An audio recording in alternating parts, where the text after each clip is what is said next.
परमेश्वरी शक्तीला शोधणाऱ्या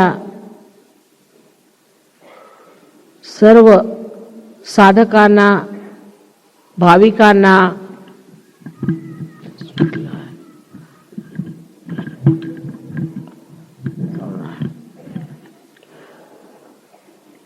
आमचा प्रणिपात.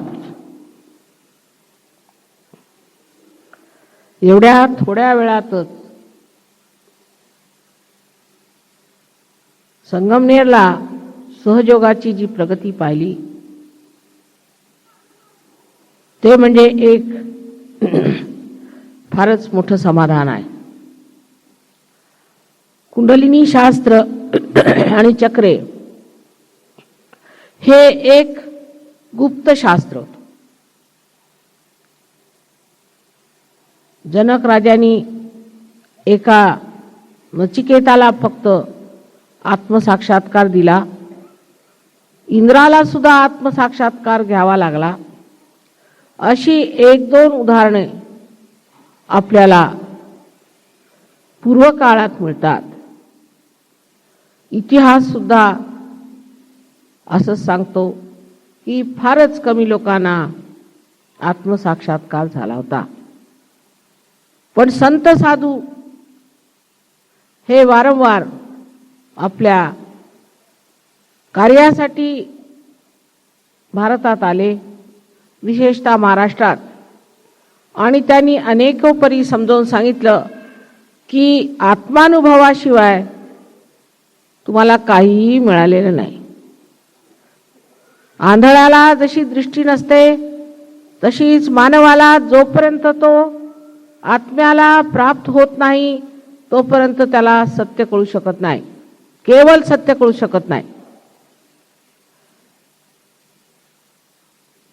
धर्मानी फार तर फार मनुष्य सदाचरणी बनू शकतो, पण कोणत्याही धर्मातला मनुष्य, मग कोणत्याही तो जातीचा असे नाका, कोणत्याही वर्णाचा असे नाका, कोणतेही पाप करू शकतो. त्याला कोणी रोखू शकत नाही, कारण त्याला रोखणारी जी शक्ती ती आत्म्यामध्ये स्थित आहे आणि तो आत्मा अजून आपल्या चित्तात प्रकाशित झाला नाही.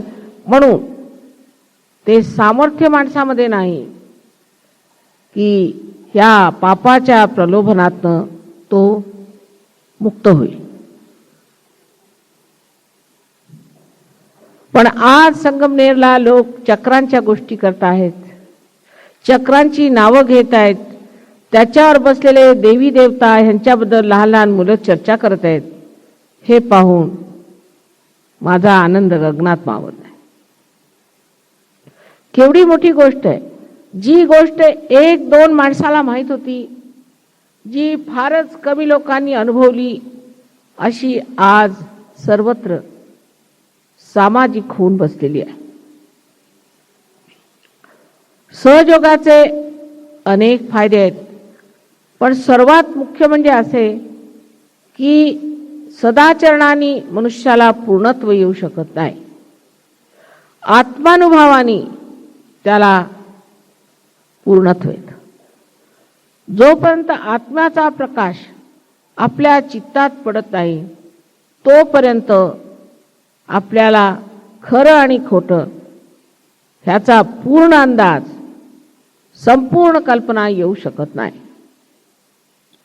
त्याशिवाय आत्मानुभव म्हणजे जीवाशिवाची भेट, म्हणजे परमेश्वराशी संबंध, म्हणजे परमेश्वरी शक्तीचा आपल्यामध्ये आलेला संबंध प्रवाह. जशी आज आपण सगळीकडे वीज बघतो आणि तिचा प्रवाह वाहत आहे, आणि ह्या सर्व प्रकाशाला आपण सहजच एका बटननी दाबून प्रकाशात आणू शकतो. तसंच मानवामध्ये सुद्धा परमेश्वराने सर्व सुंदर व्यवस्था करून ठेवलेली आहे कुंडलिनीची. त्याला काही शिक्षण नको, त्याला काही डिग्री नको, त्याला काही फार मोठी पदवी नको, राजकारण नको, काही नको. मानव असला म्हणजे झालं. प्रत्येक मानवाला हा जन्मसिद्ध हक्क आहे की तो ह्या परमेश्वरी शक्तीला प्राप्त हो. त्यानेच मनुष्य समर्थ होतो, म्हणजे सम अर्थ लागतो, त्याचा अर्थ लागतो. त्याशिवाय माणसाला काहीही किंमत नाही. आज मोठ्या खुर्चीवर बसला तर उद्या त्याला लोक लाथाडून टाकतील. पण संतांचं तसं नाही. संतांना लोकांनी किती त्रास दिला, किती छळलं, तरी आज सुद्धा लोक त्यांच्या नावाचं स्मरण करून स्वतःला धन्य समजतात. पण संतांना मानूनच कार्य होणार नाही. आम्ही या संतांना मानतो, त्या संतांना मानतो, अशी मी पुष्कळ मंडळी पाहिली. पण बघते काय की जे लोक संतांना मानतात त्यांच्यामध्ये संतांचे कोणतेच गुण आलेले नाहीत. नुसतं मानून आम्ही समजा कुणाला मानलं की हे फार मोठे आहेत, त्यांनी आम्हाला संतांचे अधिकार येत नाहीत. समजा जर आम्ही म्हटलं की आम्ही इंग्लंडच्या राणीला फार मानतो म्हणून आम्ही काही इंग्लंडच्या राणी होऊ शकत नाही, उलट जर आम्ही तिला भेटायला गेलो तर ती भेटणार सुद्धा नाही. तेव्हा आमच्यामध्ये काही त्या भावनेचा, त्या विचाराचा, त्या भक्तीचा परिणाम येत. तेव्हा हे काय गौड बंगाली असं लोकांना समजतं की हे काय चाललेलं आहे. त्यांच्या विचारात हा काहीतरी प्रकार समजून येत नाही. परमेश्वर जर आहे आणि जर परमेश्वरी शक्ती आहे तर आम्ही परमेश्वराचा धावा केला तर परमेश्वराने आमच्या सेवेला हजर राहिलं पाहिजे, अशी कल्पना लोकांची असते. मग त्यात दिशाभूल करणारे बरेच लोक असतात.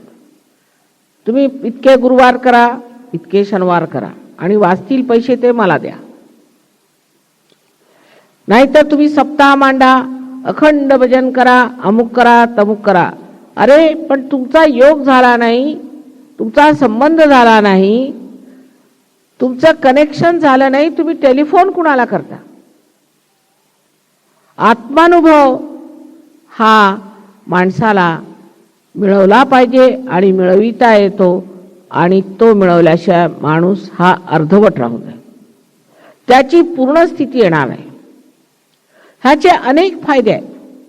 आता मी महाराष्ट्रामध्ये दुष्काळ फार आहे, त्याच्यावर विचार केला की ह्या दुष्काळाचा काय इलाज केला पाहिजे. दुष्काळाचा इलाज इथे झाडे असायला पाहिजे. झाडे नसली तर परमेश्वर कशाला इथे पाऊस घालेल. हे एक वर्तुळ आहे. त्या वर्तुळामध्ये जर इथे झाडे नसली तर पाणी येणार नाही, ते वर्तुळ पूर्ण होत नाही. जर तुम्ही इथे झाडे लावली तर पाणी येईल, पण झाडे लावण्याची सोय नाही. झाडे लावली तर लोक कापून येतात, कारण त्यांना सरपण नाही. तेव्हा त्याच्यासाठी काय करता येण्यासारखं आहे सहयोगामध्ये. सहयोगाची किंमत इतकी जबरदस्त आहे की ऑस्ट्रियामध्ये अशी परिस्थिती आली की तिथे ऍसिड रेन म्हणून, आता आपल्याकडे फार कमी आहेत इंडस्ट्रीज, तिकडे पुष्कळ आहेत, आणि त्याच्यामुळे त्याचे जे धूर आकाशात गेले त्याच्यामुळे एक ऍसिड रेन म्हणून पाऊस तयार झाला. म्हणजे पावसामध्ये ऍसिड आलं, त्यामुळे ही झाडं मरू लागली. मरू लागल्यावरती त्यांनी असं सांगितलं की आता ह्या झाडाला जर कुणी वाचून दाखवेल तर त्यांना आम्ही फार मोठी पदवी देऊ. एक आपले सहयोगी ते UN मध्ये ॲग्रिकल्चरचे ॲडवायझर आहेत, फार मोठ्या पदवीवर आहेत. तर ते चैतन्यमय माझ्यापासून पाणी घेऊन गेले आणि 4 थेंब प्रत्येक झाडावर टाकलं. सगळी झाडं मरत होती. 60 वर्षाच्या वरची झाडं तर तगली नाहीत, पण बाकी सगळी तगली आणि व्यवस्थित आहेत. जर ही झाडं ऍसिड रेनला बचावून राहतात तर मी असा विचार केला की जर महाराष्ट्रात आपण ही एव्हरग्रीनची झाडं लावली, जी सदा सर्वदा हिरवी असतात आणि त्यांना पाणी कमी लागतं, तर ह्या झाडांमुळे इथे पाऊस खूप पडेल. तसंच ही झाडं मनुष्य तोडू शकत नाही, कारण त्याची बांधणी असते की त्याला बुंध्याला मनुष्य पोचू शकत नाही. दुसरं, हे झाड जाळायच्या उपयोगाचं नाही, भुरकन जळून जाईल. तिसरं म्हणजे ह्या झाडाला जे कोन्स असतात ते दगडी अगदी दगडासारखे असतात, पण खरोखर असतं ते लाकूड. ते लाकूड जर तुम्ही जाळलं तर तुम्हाला सरपणाला सुद्धा व्यवस्था होऊ शकते. पाऊस येईल, त्यांनी शेती ठीक होईल, आणखी त्यांनी तुम्हाला जे सरपण पाहिजे तेही व्यवस्थित मिळू शकतं. असा विचार मी केल्यावर मी ही झाडं इथं मागवली आणि आमचे सर्व जगातले जेवढे सहयोगी आहेत त्यांनी सढळ हाताने ती झाडं इथे आणून दिलेली आहेत. त्याच्यावर आता माझा प्रयोग चाललेला आहे. पण मला माहिती आहे हा प्रयोग अत्यंत यशस्वी होणार आहे. कारण त्याच्या आधी आम्ही सूर्यफुलावरती प्रयोग केला तर सूर्यफूल एवढं मोठं आलं, ते 2 माणसाला उचले ना. त्याच्यातली एवढ्या मोठमोठ्या बिया बघून कुणाला वाटणार आहे सूर्यफुलाच्या बिया आहेत. नंतर त्यांनी सांगितलं की आमच्या त्या जागेमध्ये तुम्ही तांदूळ लावू शकत नाही. तर म्हटलं आम्ही लावणार तांदूळ हमखास, आणि तेही आम्ही बासमतीचे लावले. 60 किलो तांदूळ लावले तर त्याच्या 70 पोती निघाली आमची. जर त्याच्या मी नुसते बीज तुम्हाला वाटलंय तर अनेक प्रकारे आपण आपली शेती वाढवू शकतो. पाण्याची व्यवस्था होऊ शकते, आणखीन आपल्याला शेती वाढवू शकतो. ज्या ठिकाणी सहयोग वाढतो, आरडगावला पाण्याचा एक थेंब नसायचा, अगदी सुकलेलं गाव होतं. तिथे त्या एड्या बाबळ्या होत्या फक्त आणि काहीही नव्हतं. तिथे सहयोग जमल्याबरोबर तुम्हाला आश्चर्य वाटेल की दगड फोडून लोकांनी पाणी काढलं. तिथे इतक्या विहिरी झाल्या. तसंच आमचं नांदगाव माझ्या आईचं माहेरघर होतं. मी गेले तर माझ्या डोळ्याला पाणी आलं तिथली स्थिती बघून. त्या ठिकाणी सहयोग जमल्याबरोबर तिथे मुळा नदीतनं दगड फोडून पाणी आलं आणि तिथे सगळं हिरवीगार झालं. सगळीकडे दुष्काळ असताना त्या आरडगावी मात्र दुष्काळ नाही. ही परमेश्वरी शक्ती आहे आणि तिला बरोबर समजतं कुठे जायचं. जे संतांना छळलं, जी संतांनी मेहनत केली, त्यावेळेला अशी सामाजिक परिस्थिती खराब होती की त्यांनी जे जे म्हटलं त्याच्याबद्दल त्यांना लोक छळत असत. जातीपाती विरुद्ध, धर्मांधते विरुद्ध या संतांनी एकटे उभे राहून झेंडे उभारले. ऋषी सरस्वतींचं असं म्हणतात की रस्त्यात जर एखादा कुठे शेंदूर फासून एखादा मनुष्य बसला असेल तर ते जाऊन त्या दगडावरती आणि थुंकत असत आणि त्या ब्राह्मणाला किंवा तो जो कोणी पैसे खाणार असेल त्याला झोडपून काढत असत. रामदास स्वामींनी कितीतरी शिव्या घातल्या आहेत. तुकारामांनी कितीतरी त्यांना सांगितलेलं आहे की जात पात सोडा. ह्या सर्व धर्मांधतेला एकदाच तुम्ही सोडून जर दिलं, नाना तऱ्हेच्या आपल्यामध्ये कुरीती आहेत, त्या कुरीतीमुळे लोकांना किती त्रास होतो. तर त्यावेळेला एकटा एक उभा राहायला ज्ञानेश्वराला तू संन्याशाचा पोरगा म्हणून एवढं छळलं. 23 वर्षाच्या वयात काय ती ज्ञानेश्वरी, आणि त्याच्यानंतर लिहिलं अमृतानुभव पुस्तक. तर म्हणजे वाचलं की असं वाटतं की वा वा वा वा, परमेश्वराच्या साम्राज्यातच रमण होऊन राहिलेलं आहे. असं सुंदर पुस्तक 23 वर्षाच्या वयात ज्या विभूतीने लिहिलं त्याला तू संन्याशाचा पोरगा म्हणून हिणवणारे हे महामूर्ख आजही समाजात आहेत. पण आता संतांना छळू शकत नाही.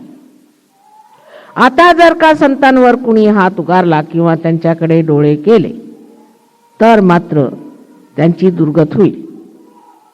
कारण ते दिवस आता संपले. संतांनी केले तेवढे प्रयत्न केले, त्यांचा छळ केला, तुम्ही तेवढा केला. पण ह्या पुढे मात्र कोणत्याही संतांना जर कुणी हात घातला तर त्यांची दुर्गती झाल्याशिवाय राहणार नाही. ह्या संतांनी आता दुसरी कार्य करायची. सामाजिक जी घाण आपल्यामध्ये आहे, प्रत्येक तऱ्हेची घाण आपल्यामध्ये आहे.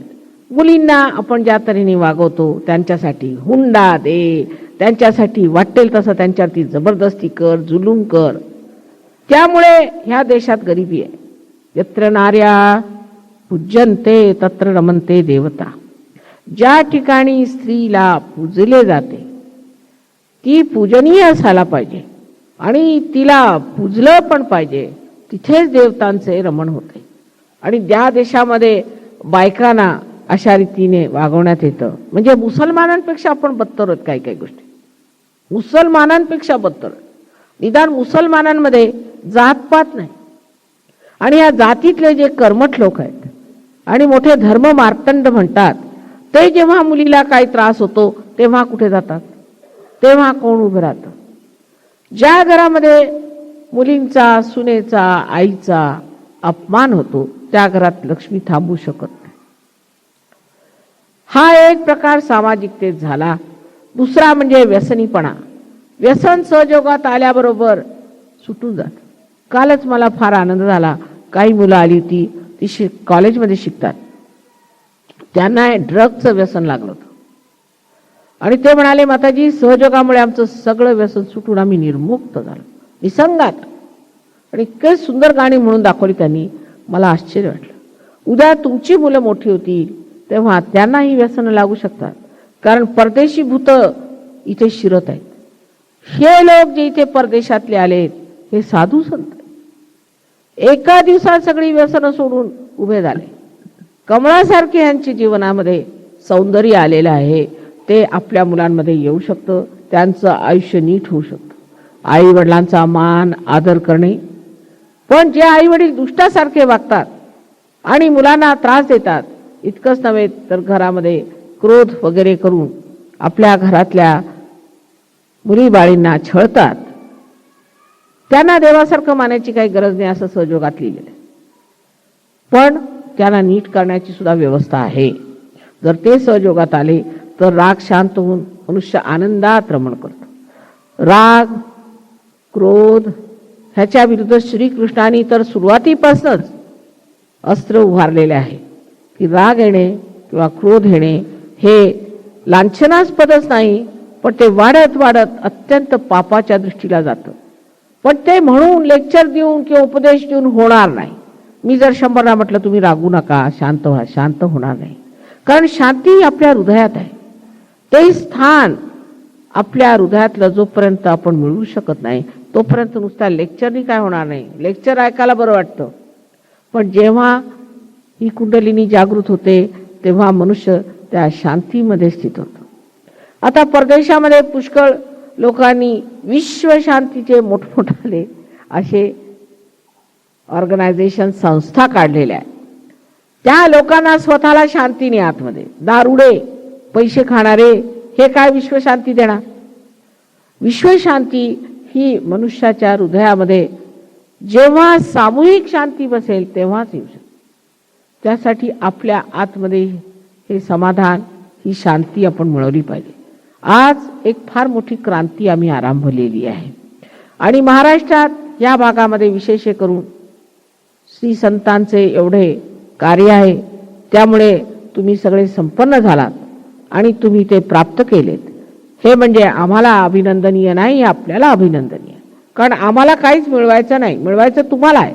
आणि सर्व जगामध्ये आज तुम्ही इतक्या उच्च स्थितीला पोहोचलात, हे तुमच्यासाठी कितीही मी म्हटलं तरी तुम्ही अजून समजू शकत नाही की केवढी मोठी गोष्ट तुम्ही मिळवलेली.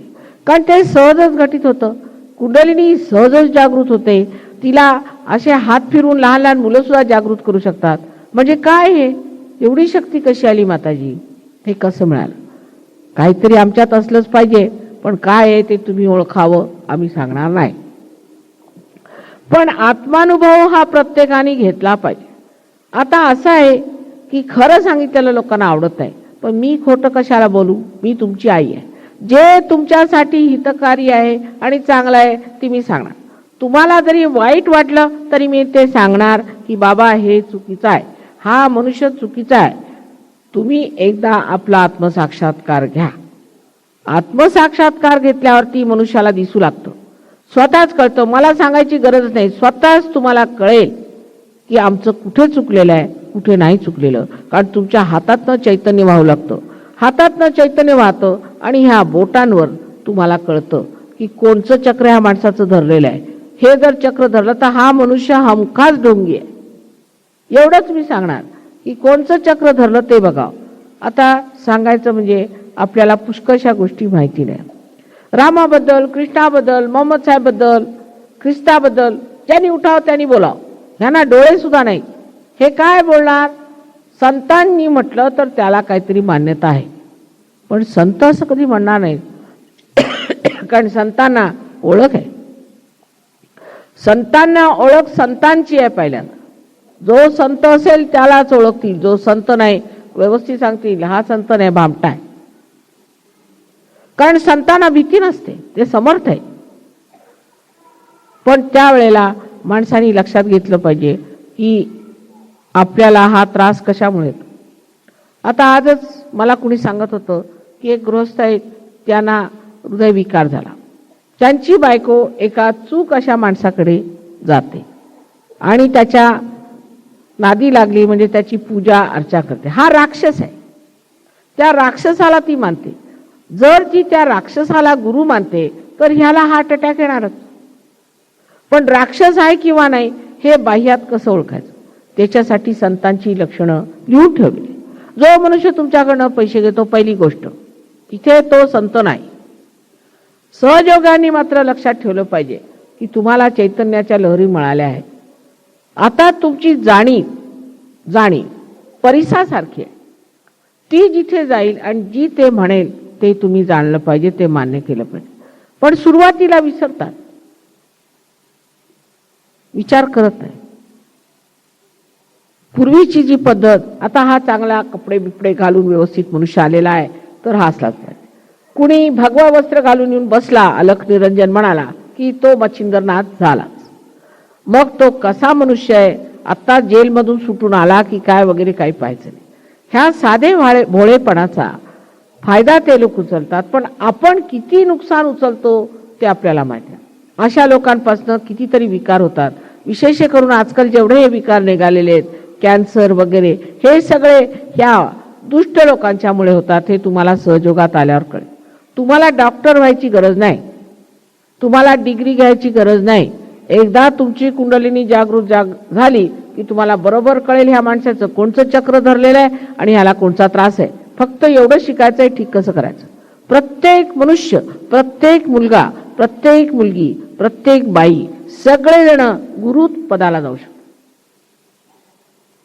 आता लोकांना असं वाटेल की माताजी एवढं कठीण होतं एका काळी, आता कसं सोपं झालं. पण झालंय ना. का झालं असं आहे, सुरुवातीला बाग लावली तेव्हा 1-2 फुलं आली होती, पण आता बहार आलेली आहे, ते दिसतंय. इतकी मुलं पार झाली. लहान लहान मुलांना समजतं सहस्त्रार म्हणजे काय.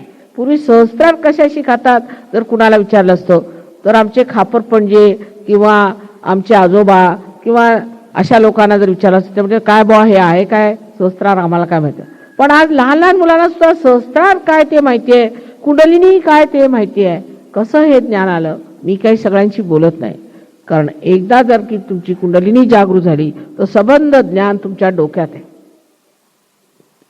ज्ञानाचा प्रकाश तुमच्यात पडतो, लगेचच तुम्हाला सगळ्या गोष्टींचं ज्ञान होतं आणि तुम्ही समजू शकता.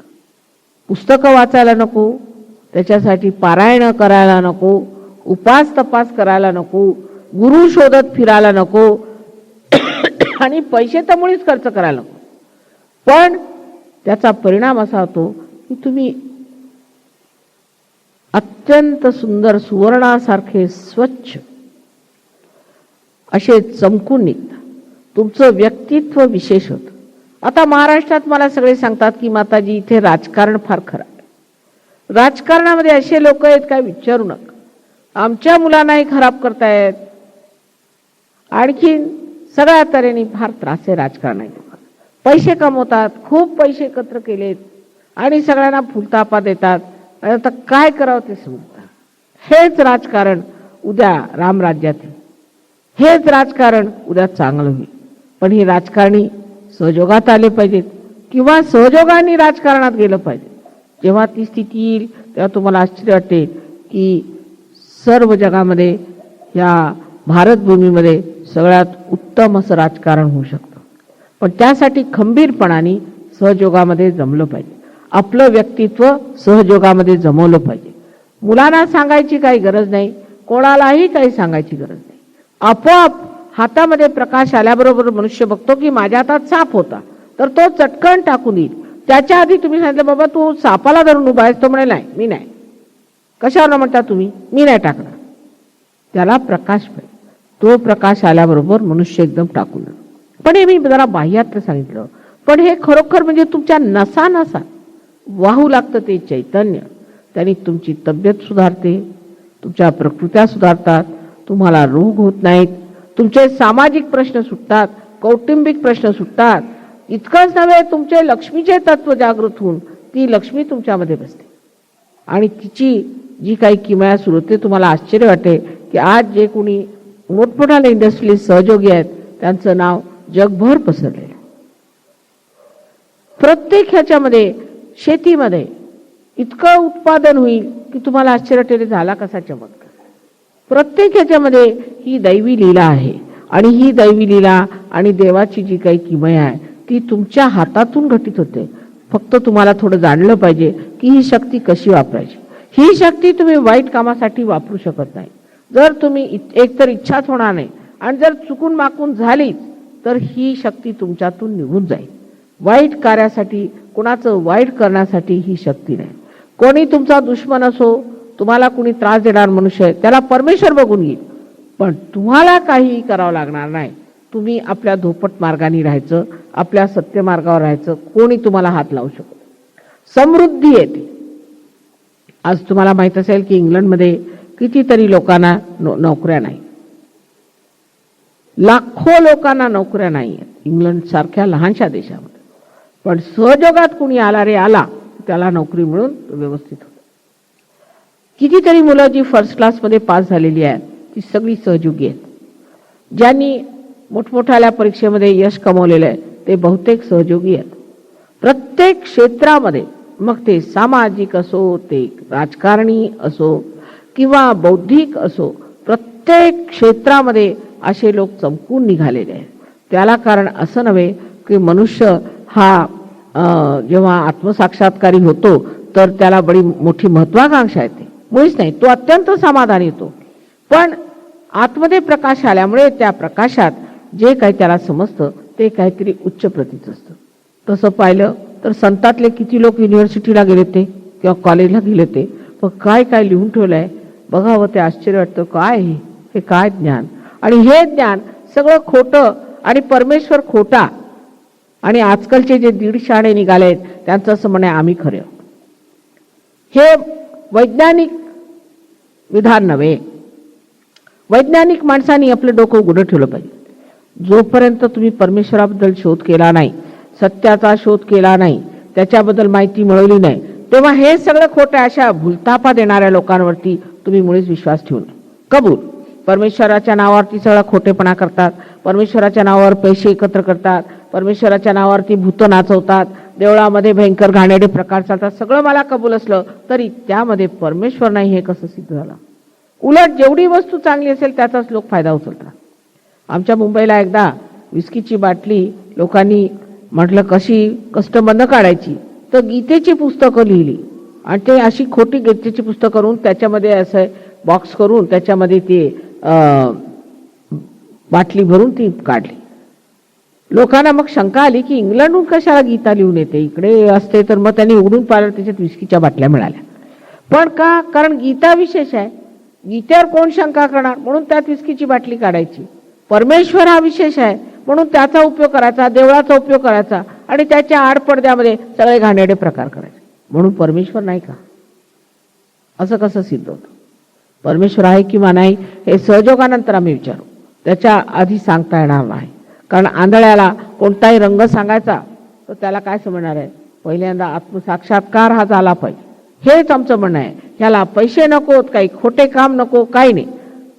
सत्यावर उभी असलेली गोष्ट आहे, स्वानुभवाची गोष्ट आहे. तो अनुभव झाल्याशिवाय बाकीच्या ज्या काही गोष्टी आहेत त्या वरपांग्य.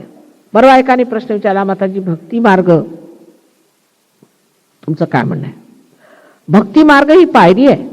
तुम्ही परमेश्वराला आळवता, अरे परमेश्वरा, अरे परमेश्वरा मला भेट, कधी भेटशील वगैरे वगैरे सगळे रडगाणी करता. परमेश्वर येऊन समोर ठाकला तरी ओळखायला ते म्हणजे याला काय म्हणायचं? परमेश्वराला ओळखण्याची स्थिती कुठे आहे? तुलसीदासासारखा मनुष्य त्यांनी परमेश्वराला रामाला ओळखलं नाही. चित्रकूट के घाट पर भई संतन की भीड़, तुलसी दास चंदन किसे तिलक करत रघुबीर. आणि ओळखलं नाही, मात्र हनुमानाला ओळखलं नाही. तुलसीदास स्वतः आत्मसाक्षात्कारी नव्हते असं मला वाटतं, पण वाल्मिकी होते. वाल्मिकी आणि तुलसीदासामध्ये पुष्कळ फरक आहे. मग उत्तर रामचरित्र जे माणसाने लिहिलं असेल तो आत्मसाक्षात्कारी नव्हता, हे सिद्ध आहे. जो आत्मसाक्षात्कारी मनुष्य असतो तो गहन गोष्टी लिहितो, वरपांगी गोष्टी लिहित नाही, आत्म्याच्या गोष्टी लिहितो. तर त्यांनी स्वतः सांगितलं तुलसीदासनी की मी ओळखलं नाही. दुसरं तुम्हाला बघा की आपल्याकडे सूरदास होते, कबीरदास होते. सूरदासाचं सारखं आहे की तू कधी भेटशील मला, हे श्याम तू मला कधी भेटशील, मला तुला बघायचंय, तू मला कधी भेटशील. ही जिथे अर्थता आहे तिथे भक्ती झाली. पण कबीर त्याची जी अधिकारवाणी आहे त्यावर स्पष्ट दिसतं की कबीर हा आत्मसाक्षात्कारी होता. जसं तुकारामांनी सुरुवातीच्या अभंगांमध्ये म्हटलेलं आहे की परमेश्वरा मला कधी भेटशील. पण आत्मसाक्षात्कार ज्यांच्या झाला ते साक्षात्कारीच होते, पण त्याची त्यांना कल्पना नव्हती, जाणीव नव्हती. पण जेव्हा त्याची जाणीव आली तेव्हा त्यांनी लिहिलंय की अणुरेणू हुनी तोडका तुका आकाश आहे म्हणा. हे सगळं काही जाणणं, हे काही बोलणं, हे सर्वसाधारण माणसाला समजायचं नाही. म्हणजे नामदेवानी जेव्हा भेट घेतली गोरा कुंभारांची, हे शिंपी ते कुंभार जात नाही, पात नाही, संतांना काही जात नसते, आणि गेले. त्यांनी पाहिलं तर ते माती तुडवत बसले होते. त्यांनी प्रश्न केला, कसं काय, कसे आले तुम्ही? पाहिल्याबरोबर नामदेव म्हणाले, निर्गुणाच्या भेटी आलो सगुणाशी. हे निर्गुण बघायला मी आलो तो चैतन्य, पण तू सगुणात उभा आहे, सगुणामध्ये निर्गुण सगळं बसलेलं आहे. हे कोण संतांनीच म्हणावं, संतांना त्यांनीच ओळखावं एक दुसऱ्याला. मानवाचं तसं नसतं, एक दुसऱ्याला भेटले तरी शिव्या देतील, आपामध्ये कॉम्पिटिशन होईल. एक दुसऱ्याला भेटला तो तुम्ही का असे, आम्ही असे. संतांचं तसं नाही. मग नामदेव गेले. आता हे नामदेवांनी वरण केलं कुणाचं, तर एक गोरा कुंभाराचं. मग नामदेव गेले ह्याला पंजाबात, पंजाबात नामदेव गेले तर त्यांना हे बघा ह्या बायकांचा प्रकार. तुम्हाला म्हटलं तर ना आधी जा म्हणून. अशा अर्धवट लोक फार आहेत आपल्याकडे.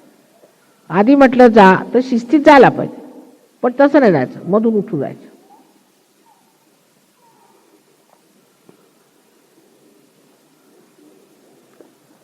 ही शिस्त सुद्धा सहयोगानंतर येते.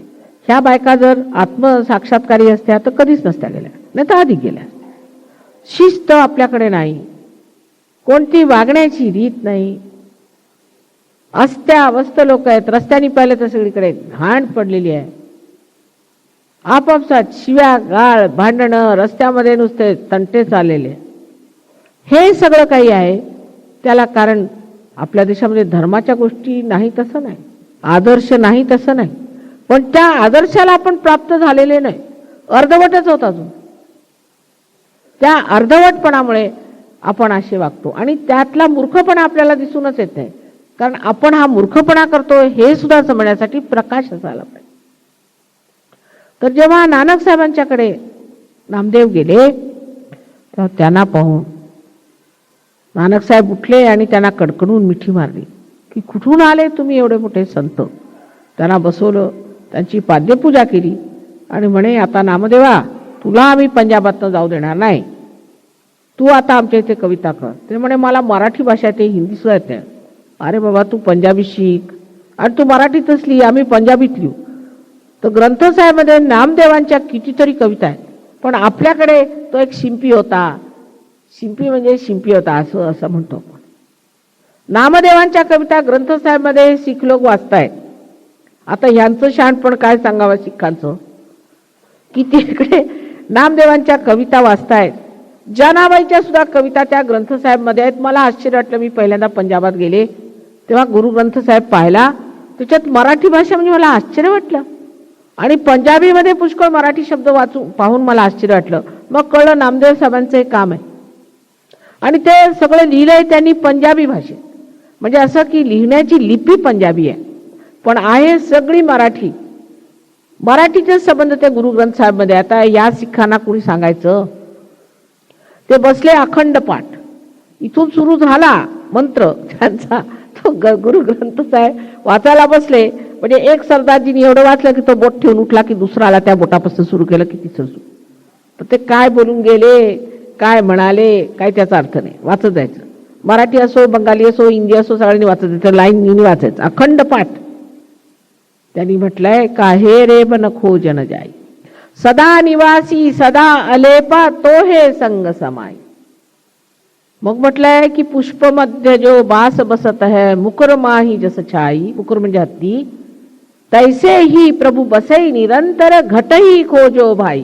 म्हणजे हृदयामध्ये शोध, घटही खोजो भाई. आता हे म्हणते घटही खोजो भाई, घटही खोजो. अब ते पाठांतर चालले. तासन तास हातात टाळ घेऊन कुटत बसायचं, चिमटे मारत बसायचं. घटही खोजो, घटही खोजो म्हणजे याला अर्थ आहे का काही? वेडेपणाची कमाल वाटते. अहो काय म्हटलंय त्याच्यात, घटही खोजो. आता उद्या तुमचं डोकं दुखलं समजा, आम्ही म्हटलंय बघा अमृतांजन घेऊन चोळावे त्यांनी बरं वाटेल समजा आम्ही म्हटलं, तर तुम्ही पाठ करत बसा अमृतांजन घेऊन चोळावे. तशातला हा प्रकार, अमृतांजन घेऊन चोळावे. माताजी सांगितलं हा मंत्र आहे, म्हणत राहा म्हणत राहा. त्यांनी डोकं दुखी तुम्हाला येऊन मला तर फार जास्त होणार. ह्या अशातले प्रकार. मग म्हणे आम्ही नामस्मरण करतो, पांडुरंग पांडुरंग पांडुरंग. अरे काय बोलायची सुद्धा सोय नाही त्या. तोंडामध्ये तंबाखू भरली, चालले पांडुरंग. अरे ते तंबाखू आणि कृष्णाचं असं वाकडं आहे, ते तोंडात भरली चालले आपले पांडुरंग पांडुरंग पांडुरंग. भिकाऱ्यासारखे कपडे घालून. अरे तो योगेश्वर धनवंतरी लक्ष्मी पती तो श्रीकृष्ण, त्याच्या देवळात तुम्ही हे असे फटिंगणासारखे कसे चालले? ज्यांनी सुदाम्याची संबंध नगरी सोन्याने मिळवली, त्या कृष्णाकडे निघाले असे फटिंगणासारखे. ह्याला काय भक्ती म्हणतात? स्वतःला दुःख देण्याची, त्रास देण्याची व्यवस्था परमेश्वराने केलेली नाही. परमेश्वर हा अत्यंत प्रेमळ पिता आहे. जितके तुम्हाला आजचे पिता माहित असतील त्यांच्यापेक्षा कोट्यावधी जास्त प्रेमाचा, त्याचं वर्णन सुद्धा करता येते असा तो तुमचा परमेश्वर, तुमचा बाप आहे. तो तुम्हाला काही छळणार आहे का? उपास करा, हे करा, ते करा, डोक्यावर उभे राहा, एका पायावर उभे राहा, तुमचा तो छळ करणार आहे? एक विचार करा. ख्रिस्ती धर्मामध्ये त्यांनी आपलं खूळ काढलं की सगळ्यांनी काहीतरी सहन केलं पाहिजे. म्हणा या ख्रिस्ती लोकांपासनं सगळ्यांनी सहन केलेलं आहे. ते कोलंबस तिकडे गेले, नशीब नाही तर आपण इकडे काय राहिलो नसतो. तिकडे जाऊन त्यांनी सगळ्यांचा मुर्दाच पाडला. आता तिथे कुणी नाहीच आहे तिथले पहिले लोक. कुठे म्युझियम मध्ये दिसले तर दिसतात, नशिबाने इकडे नाही आले. इकडे आले असते तर इकडे त्यांनी सगळ्यांचा मुर्दा पाडला असता. हे म्हणे आम्ही सहन करणार. सहन करायचं म्हणजे काय? उपास, तपास, फालतूचे धंदे, कपडे नाही घालायचे, फाटके कपडे घालायचे, नागवं फिरायचं, असं देवाने सांगितलंय काय? ख्रिस्त तसे फिरत होते का? ख्रिस्ताने सांगितलं की परमेश्वर हा कृपाळू, दयाळू, आणखीन प्रेमाचा सागर आहे. तो असे धंदे शिकवणार आहे का परमेश्वर? आणि म्हणे आमच्यासाठी ख्रिस्त क्रूसवर गेला, त्यांनी सगळं सहन केलं. मग तुम्ही आता काय नवीन काय काढलंय? त्यांनी केलं ना तुमच्यासाठी, तुमच्या पापासाठी झालं ना. आता तुम्ही नवीन खूळ काय काढलं? असं ख्रिश्चन लोकांना म्हटलं तर झालं, मला मारायला लावते. आणि तो ख्रिस्त सुद्धा जशी काय हाडं असावीत नाही एखाद्या टीबी पेशंटची तसा उभा करतो. अहो एवढा मोठा क्रॉस उचलायला या पोपला सांगा म्हणा उचलून नये म्हणजे कळेल. ते केवढे बलिष्ठ होते. गणेशाचं अवतरण होतं ते. तसं दाखवायच्या ऐवजी हे असला कसला तरी जर्जर ख्रिस्त आणून उभा करायचा. म्हणजे सगळ्यांनी अगदी दयनीय दशेने त्या ख्रिस्ताकडे पाहायचं. तो काय तारणार आहे लोकांना? तसं प्रत्येकाचे वाभाडे काढून ठेवलेले आहेत लोकांनी. आणि जितकं डोकं जास्त तितकं वाभाडे जास्त. ख्रिस्ती लोकांना डोकं जास्त असल्यामुळे त्यांनी जास्तच वाभाडे काढले. भक्ती कमी आहे. आणि आपल्या महाराष्ट्रात सुद्धा काहीही कुणी कमी करून ठेवलेलं नाही. सर्व धर्मामध्ये अतिशहाणपण आहे. मुसलमानांचा तसाच प्रकार आहे. मोहम्मद साहेबांनी इस्लाम शब्द जो वापरलाय त्याचा अर्थ आहे की समर्पण परमेश्वराला असलं. ह्यांचं समर्पण बघतच होतं आपण. आता आपापसात रोज माना कापत फिरतात. दुसरी गोष्ट विशेष करून त्यांनी जी सांगितली, विशेष करून जी त्यांनी गोष्ट सांगितलेली आहे ती अशी की कयामा म्हणजे पुनरुत्थानाचा दिवस जेव्हा येईल, ज्या वेळेला रिझरेक्शन होईल, त्यावेळेला तुमचे हात बोलतील, तुमचे पाय बोलतील आणि तुमच्या हाताची बोटं तुमच्या विरुद्ध सांगतील की तुमच्यात काय चुकलेलं आहे. सहयोग सांगितला संबंध त्यांनी, ते दत्तात्रय साक्षात मक्केश्वर शिवाय ते आपल्या शास्त्रात लिहिलेलं आहे. म्हणजे मुसलमान गाढव असले म्हणून मोहम्मद साहेब चुकीचे नाही. त्यावेळेला समयानुसार जे करायचं ते त्यांनी केलं. कृष्णाने म्हणे पुष्कळ बायका केल्या. ते कोण होतं? कृष्णाच्या ज्या 16,000 बायका होत्या ते त्यांच्या 16,000 शक्त्या आहेत.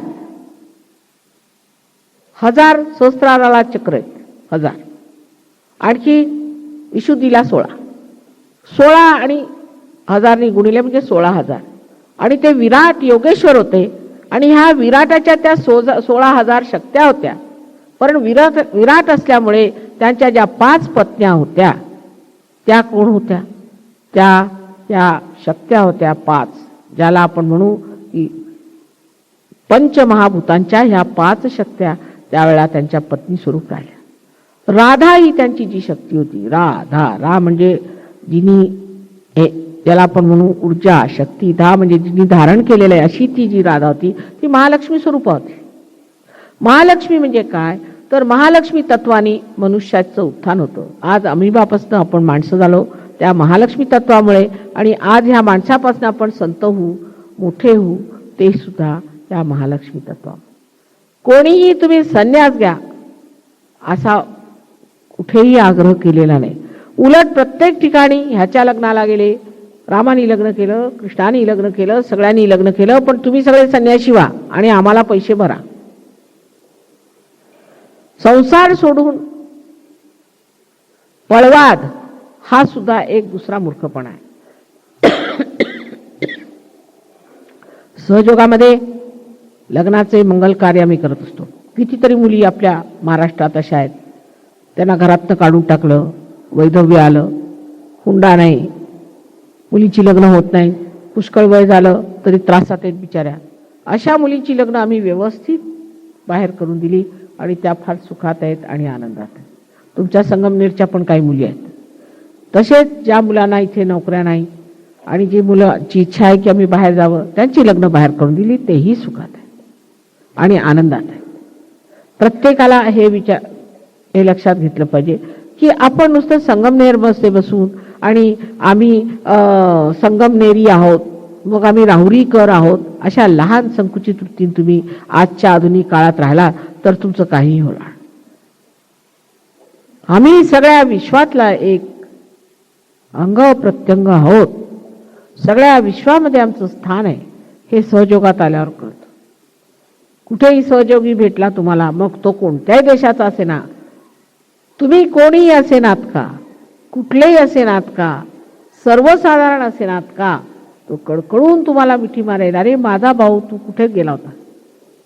कधी हे परदेशातल्या लोकांनी तुम्ही पाहिलंय खेडेगावात जाऊन कडकडून मिठा मारल्या असती, बायकांनी फुगड्या घातल्या असती, तुम्ही पाहिलंय का कुठे. आज ते विश्वधर्माचं कार्य सहजतेने सहयोगात होत आहे.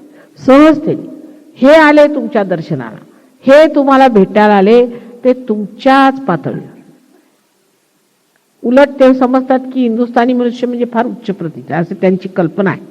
ते काय असेल ते तुम्ही सांगा, पण त्यांच्याशी कल्पना आहे की हिंदुस्थानी मनुष्य म्हणजे निखालस, अगदी अत्यंत भोळाभाळा आणि अत्यंत चांगला असतो आणि त्याच्यामध्ये काहीही दोष नसतो. आता यांना मी काही सांगत नाही, आपलं असलं ते आपलं लपून ठेवलेलं बरं, पण कधी कधी पुढे येतं तेव्हा जे काही आपलं आहे, जे आपल्यामध्ये आहे ते सहजच निघून जाणार. सगळे दोष निघून निर्दोष होऊन निसंगामध्ये उभे राहून बोध तुमच्या हातात येतो. हा सगळा बोध ज्याने की तुम्ही आपल्या नसानसामध्ये जाणू शकता. प्रत्येक गोष्टीची जाणीव, त्या जाणीवेचा परिस तुमच्या हातात येतो. ही एवढी मोठी देणगी सहयोगाची आहे. त्यात आमचं काही देणं घेणं लागत नाही. सांगायचं म्हणजे आमचं काही देणं घेणं लागत नाही, कारण तुमच्या किल्ल्या तुम्हाला दिल्या, एवढंच. तुमचं धन, तुमची संपत्ती तुम्हाला दिली. तुझं आहे, तुझं पाशी, ते तुला दिलं. त्याच्यात माझं काय देणं घेणं लागतं? जर माझं नव्हतं तर मी त्याबद्दल काय बोलणार? फक्त आई असल्यामुळे समजावून सांगते, प्रेमाने सांगते, आणि जे काही सत्य ते उघडं करून सांगते. काहीही लपवून ठेवणार आहे. माझ्या सर्व शक्त्या तुम्ही घ्याव्यात, हीच एक माझी इच्छा आहे. मला दुसरं काय नाही. जेवढ्या शक्त्या माझ्याजवळ आहेत, तर म्हटलं की मी पुंजीवादी आहे. माझ्याजवळ सगळी पुंजी आहे, सगळी संपत्ती आहे म्हणून पुंजीवादी आहे. पण मी कम्युनिस्ट सुद्धा आहे. कम्युनिस्ट काय? कारण ते दिल्याशिवाय मला राहत नाही. सगळं असून, ऐश्वर्य असून ते नको. मला एकच ऐश्वर्य पाहिजे की सगळ्यांना मला देता येईल.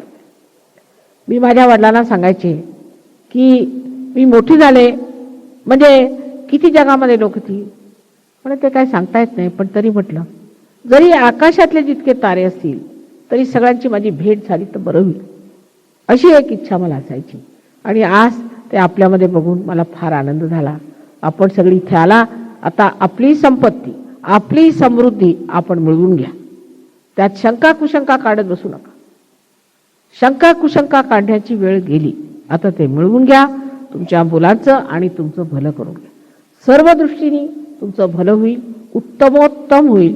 हे संबंध जगातलं, विश्वातलं जेवढं राहटगाड गए ते तुमच्यासाठी फिरतंय, हे लक्षात घ्या. आणि प्रत्येक गोष्ट तुम्ही मागाल तशी, जे वांछील ते तो लाहो, तो जो त्यांनी सहयोग वर्णिला होता पसायदानमध्ये, तो होण्याची वेळ झालेली आहे. तेव्हा कृपा करून फार शंका कुशंका काढू नका आणि आपला आत्मसाक्षात्कार घ्या. पण त्यावर तुम्हाला काही प्रश्न असले तर 2-4 प्रश्न विचारा. मागच्या वर्षी जवळजवळ तुम्ही 1 तास घेतला, तसं काही करू नका. व्यर्थ वेळ घालवणं आहे. प्रश्न विचारून काही कुंडलिनी जागृत होणार नाही. आम्ही काही त्याची हमी देऊ शकत नाही. कुंडलिनी जागृत झाली ते तुमचं आहे, झाली तर तुम्हाला मिळाली. आमचं काही देणं घेणं लागत नाही. नाही झाली तर नाही झाली, झाली तर झाली. मग प्रश्न विचारून होईल किंवा उद्धटपणा करून होईल किंवा भांडण करून होईल तर होणार नाही. जसं एखादं बी आहे, तुम्ही पेरलं, ते पृथ्वी तत्वात गेलं आणि आपोआप जागृत झालं, त्याला रोप आलं, ते त्या बीजाचं आपलं कर्म आहे किंवा असं म्हणून त्या बीजाचं नशीब. नाही झालं तर तुम्ही काय डोकं आपटणार? काय करणार? त्याला झालं हे पाहिजे, एवढी इच्छा आहे. सगळ्यांना हा आत्मसाक्षात्कार मिळावा, परमेश्वराची ही शक्ती मिळावी आणि त्या कारणे असणारी जेवढी काही शांती आणि कृपा आहे आणि परमेश्वराच्या साम्राज्यामध्ये प्रत्येकाला स्थान मिळावं, हीच एक आईची इच्छा आहे. दुसरं काय असो.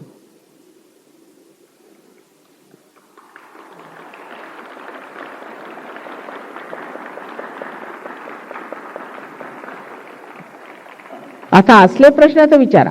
बेकारचे प्रश्न विचारू नका. अमुक गुरु म्हणाले, इकडे मी पुस्तक वाचलं वगैरे. आता मी इथे बसलेले आहे, त्या बेकारच्या लोकांच्या गोष्टी करू नका.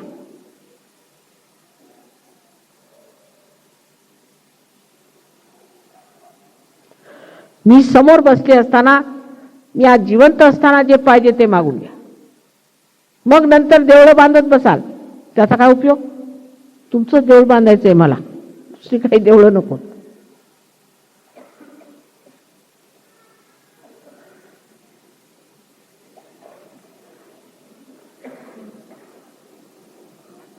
आहेत का प्रश्न? मग ऐकायला आलं नाही, काय म्हणता?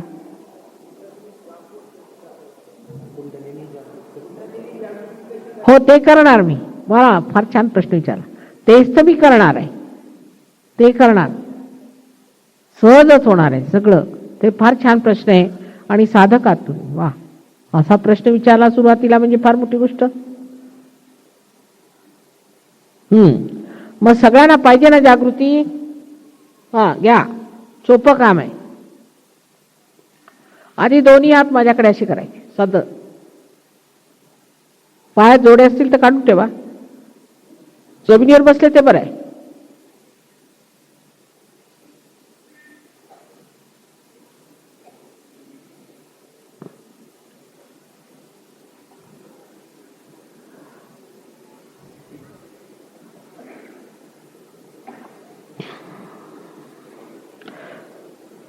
आता बघा, हातात काही गारगार वाटतंय का पहिल्यांदा?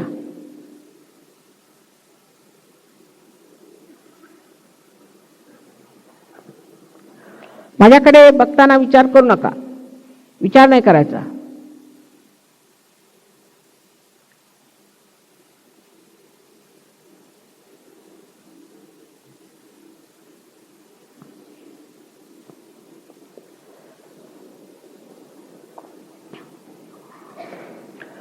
आता डावा हात माझ्याकडे ठेवायचा आणि उजवा हात टाळूवर असा अधांत्री धरा, इकडे अधांत्री वरती धरायचा.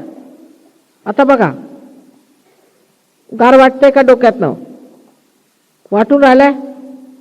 लक्ष घाला, मान थोडी अशी खाली करून घ्या. बघा आता व्यवस्थित लक्ष घालून आपल्या ब्रह्मरंध्रातनं असं थंड थंड काही येतंय का बघा.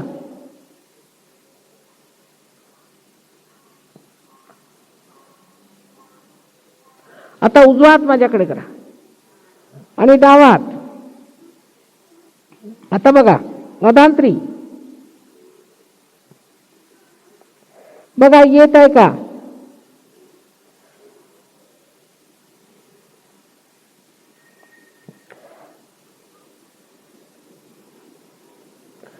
आता दोन्ही हात वर करायचे आकाशाकडे, मान मागे टाकून असे, आणि प्रश्न विचारायचा, श्री माताजी ही चैतन्य शक्ती आहे का मनामध्ये? श्री माताजी ही परमेश्वराची प्रेमशक्ती आहे का? श्री माताजी ही ब्रह्मशक्ती आहे का? असा प्रश्न विचारायचा वर डोकं करून, डोळे मिटून असा प्रश्न करा मनामध्ये. ही परमेश्वराची प्रेमशक्ती आहे का? असा 3दा प्रश्न करा.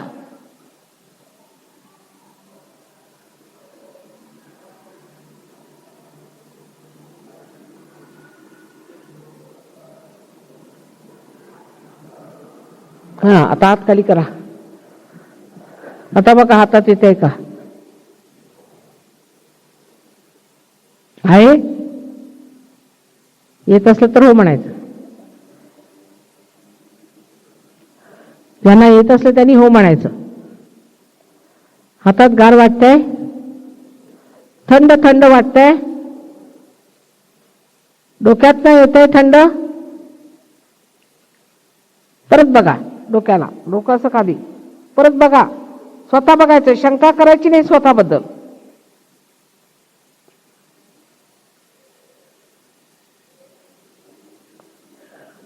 आता हे परत दुसरा हात, डावा हात माझ्याकडे करा, डोकं खाली करून बघा आता गार येते का?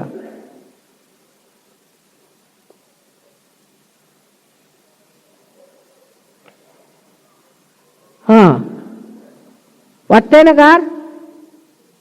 आता ज्यांना ज्यांना हातामध्ये गार वाटलं, डोक्यामध्ये गार वाटलं, दोन्ही हात वर करा. सगळं संगमनेर पार झालाय. धन्य तुमचे. अहो, एका क्षणात पार झाले तुम्ही सगळे. उत्तम. हात खाली करा. उत्तम. काय म्हणा आता, तुम्हालाच मी नमस्कार करते. झालं, संगमनेरचं वैभव वाढणार.